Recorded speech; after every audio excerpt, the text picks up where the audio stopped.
Hi everyone, আশা করি সবাই ভালো আছেন, সুস্থ আছেন। আমি অনেক ভালো আছি, সুস্থ আছি। আর আজকে আমি কিন্তু বসে পড়েছি এই যে ভাতের থালা নিয়ে। দুপুরবেলা একদম রান্না বান্না কমপ্লিট করে, সব কাজ কমপ্লিট করে এইবারে কিন্তু দুপুরে থালা নিয়ে বসে পড়েছি খেতে।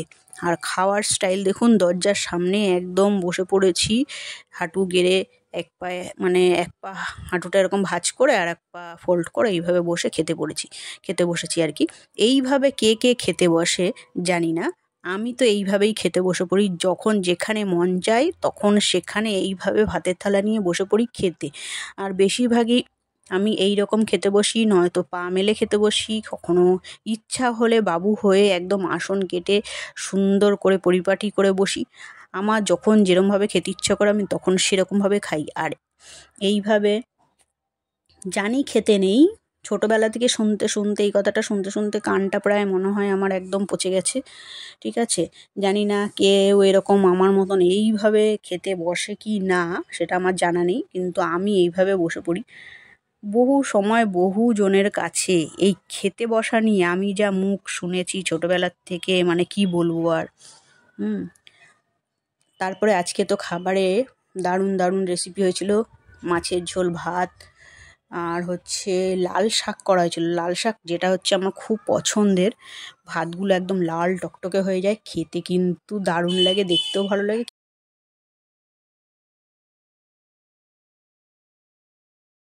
খেতেও ভালো লাগে।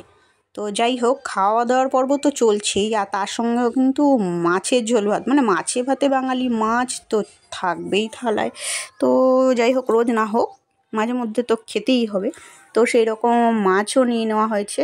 আর ওই পাশে ওই যে আমার হচ্ছে একটা ঘরে পড়া জুতো রয়েছে, ওটা একদম মনে হচ্ছে যেন বিড়াল বসে আছে দুটো ওখানে। তো সেটাই আঙুল দিয়ে দেখাচ্ছিলাম, আমার এই জুতোটা খুব পছন্দের। একদম মনে হচ্ছে যেন সত্যিকারের বিড়াল বসে আছে ওখানে। তো যাই হোক, ওটা এদিকে ওদিকে দেখছিলাম আর তার সাথে সাথে একটু খাওয়া দাওয়াও করছিলাম, খুব মজা হচ্ছিল। আর এই যে কি দেখাচ্ছি জানো, এটা হচ্ছে মাছের লেজ। মাছের লেজ, মাছ তো মাথাই বলুন, লেজাই বলুন আর পেটই বলুন, সবগুলোতেই কিন্তু খুব মজা লাগে। মাছ খেতে ভালো লাগে, তাই জন্য ওটা কোনো ব্যাপার না আমার কাছে। মাছের মাথাই হোক, লেজাই হোক আর পেটই হোক, দারুণ মজা করে একদম পরিপাটি করে খাই। খুব ভালো লাগে খেতে। তো সেই মতোই খাওয়া দাওয়ার পর্ব চলছে, আর আপনাদের সঙ্গে বকবকানি চলছে আমার তার সাথে সাথে।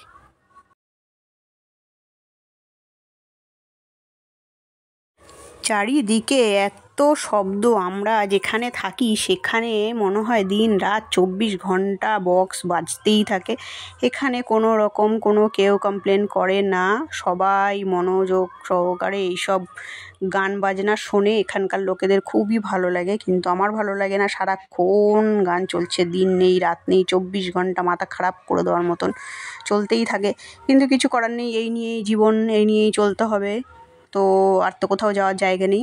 যাই হোক, আর হচ্ছে ছোটোবেলায় না, যেটা বলছিলাম যে পা মেলে বসে খেতে বসা, এইটা কিন্তু ছোটোবেলায় আমি খুব করতাম। যখন ছোটো ছিলাম, মানে যখনই খেতে বসেছি পা মেলেই খেতে বসতাম। আর এই জন্য মা যে কী মানে খুব বকতো, মা বলুন, বাবা বলুন, ঠাকুরদা ঠাকুমা, সবাই পরিবারের সকলে মিলে তো বকতোই। কিংবা পাড়া প্রতিবেশী এসেও যদি দেখতো আমি খেতে বসেছি, তখন আমি মানে খেতে বসে খুব বকা খেয়েছি। সবার একটাই কথা, পা মেলে বসে খেতে নেই, খেলে নাকি অনেক দূরে বিয়ে হয়। ঠিক আছে, তো এটা এখন দেখি সত্যিই মনে হয় তাই, কারণ হচ্ছে বাড়ি থেকে আমি অনেকটাই দূরে থাকি। ঠিক আছে, 5-6 ঘন্টা তো লেগেই যায় ট্রেনে। তো তাই ভাবি যে সত্যিই তো অনেক দূরেই বিয়ে হয় মনে হয় পা মেলে বসে খেলে, তাহলে বড়দের কথা মনে হয় ঠিকই। তো যাই হোক, তাও শুনি না, এখনও পর্যন্ত আমি অনেক সময় পা মেলে খেতে বসি, আবার অনেক সময় পা গুটিয়েও খেতে বসি। এখন আর কোথায় আর দূরে যাবো, দূরে তো চলেই এসেছি, তবু তাই জন্য আমি এখন আর পা গুটিয়ে বসে খাই না, পা মেলে বসেই খাই। ইচ্ছা হলে পা গুটিয়ে খাই, নয়তো আমি পা মেলেই বসি, কখনো হাঁটু গেড়ে বসি, যখন যেরম ইচ্ছা সেরম খাই, তাতে যেই যায় বলে বলুক গে। আর আমি যেখানে সেখানেই খেতে বসি, মেঝের মধ্যে বলুন, কখনো ঘরে, কখনো বারান্দায়, কখনো রান্নাঘরে, যখন যেখানে খেতে ইচ্ছে করে আমি তখন সেখানে খাই। ঠিক আছে, পুরো ঘরটাই আমার, তাই জন্য আমার পুরো জায়গার অধিকারটাই আমার, তাই যেখানে ইচ্ছে সেখানে স্বাধীনভাবে খেতে বসি। তাই কেউ আর কিছু বলেও না, কেউ বকেও না, কেউ নেইও বকবে, বকার মতন কেউ নেই। তাই আমি একা ঘরে কি করব, স্বাধীনভাবে যেখানে ইচ্ছে সেখানে খাই, এখন আর কেউ বকতে টকতে আসে না। তো যাই হোক, থালা একদম পরিষ্কার করে খেয়ে নিয়েছি, আর মাছ তো একদম বেছে কুটে খেয়েছি, তার সঙ্গে মাছের কাঁটাগুলোকেও চিবিয়ে চিবিয়ে খাচ্ছিলাম। এত ভালো লাগে। তার সঙ্গে কী হয়েছে, একটা মাছি কোথা থেকে এসছে ঘরের মধ্যে, মাছিটা প্রচণ্ড জ্বালাতন করছিলো। খেতে বসেছি, কানের সামনে দিয়ে ব ম করছে, আর আমি কিন্তু ওইভাবেই খাচ্ছি, আর বিরক্তিও বোধ হচ্ছিলো, মনে হচ্ছিলো মাছিটাকে ধরে তুলে আছাড় মারি। তো যাই হোক, তুলে আছাড় তো মারতে পারছিলাম না, এক হাতে থালা ধরা আর এক হাতে খাচ্ছি। তো যাই হোক, এইভাবেই কিন্তু খাওয়াটাও আমি কমপ্লিট করে নিয়েছি আর কি।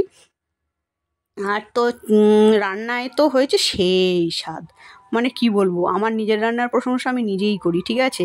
কে আর প্রশংসা করবে, কেউ তো আর খেতে আসে না, আমার রান্নার প্রশংসা তাই আমিই করি। আমার রান্না আমার ভালোই লাগে, তবে হ্যাঁ, মায়ের হাতের রান্নার থেকে কিন্তু টেস্টটা একটু কমই হয়। মায়ের হাতের রান্নার টেস্ট একদম সম্পূর্ণ আলাদা, একদম মায়ের হাতের রান্না তো খুবই ভালো হয়। আর মায়ের থেকেও বাবার হাতের রান্না বেশি টেস্ট ছিল, ঠিক আছে? তো বাবার হাতের রান্না আমি প্রচুর খেয়েছি। বাবা ভীষণ ভালো রান্না করতো। যেদিনকেই বাবার অফিসে ছুটি থাকতো সেদিনকেই বাবা খুব সুন্দর করে রান্না করতো। তবে বাবা যখন রান্না করতো মা পাশে বসে থাকতো, কারণ হচ্ছে জলের মগটা এগিয়ে দিতে হবে, হলুদটা এগিয়ে দিতে হবে, নুনটা এগিয়ে দিতে হবে, আর বাবা জায়গায় বসে বসে রান্না করবে। তবে মায়ের রান্না হচ্ছে ঘরোয়া রান্না, আর বাবা হচ্ছে ঘরোয়া রান্নাও যত ভালো রান্না করে, তত বাইরের বিভিন্ন রকম রান্নাও কিন্তু বাবা জানতো, খুব সুন্দর করে রান্না করতো। তাই জন্য মায়ের রান্নার থেকেও বাবার রান্না বেশি টেস্ট ছিল, খুব ভালো লাগতো। কিন্তু আর বাবার হাতের রান্না আর খেতে পারি না আর কি, কারণ যেহেতু বাবা নেই, বাবা রান্না করতেও পারে না, ঠিক আছে? তো বাবা তো আমাদের অনেক দিন আগেই ছেড়ে চলে গেছে, তাই বাবার রান্নাটা খুব মিস করি। আর এখন যখন আমি বাড়ি যাই, মায়ের রান্নাটাই আমি খাই, আর ভালোই লাগে। তো যাই হোক, এইভাবেই দুজনের কাছ থেকেই আমি রান্নাগুলো শিখেছি, আর শিখে সেইভাবেই রান্না করার চেষ্টা করি। তবে আমি কিন্তু বাবার মতনই রান্নাটা শিখেছি, কারণ হচ্ছে বাবা বাইরের রান্না, ঘরের রান্না, সব রকম বিভিন্ন জায়গাকার রান্না একটু আইডিয়া ছিল, সেই রকম আমিও কিন্তু সব রকম রান্না করার চেষ্টা করি। হ্যাঁ, বিভিন্ন রকমের রান্না করার আনন্দটাই আলাদা। ঘরোয়া রান্না তো থাকেই, তার সঙ্গে বাইরেরও। তো যাই হোক, গল্প করতে করতে একদম মাছের কাঁটা চুষে চুষে চিবিয়ে চিবিয়ে যেভাবে পাচ্ছি খাচ্ছি, ঠিক আছে? সেই মজা হচ্ছে কিন্তু, হ্যাঁ, একদম মন দিয়ে খাওয়া দাওয়া চলছে।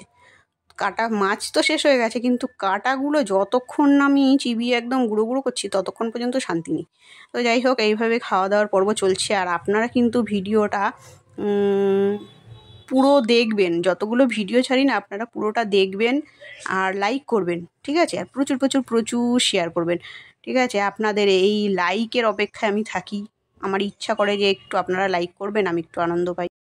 তো যাই হোক, অনেক রিকোয়েস্ট হয়ে গেল, তো আজকের মতন ভিডিওটা এখানেই শেষ করছি। আপনারা সবাই ভালো থাকবেন, সুস্থ থাকবেন, আর আগামী দিনে আমাকে প্রচুর প্রচুর সাপোর্ট করবেন। এখন তো করছেনই, আগামী দিনে আরও করবেন, বেশি করে করবেন সাপোর্ট, ঠিক আছে? তো আজকের মতন টাটা সবাইকে।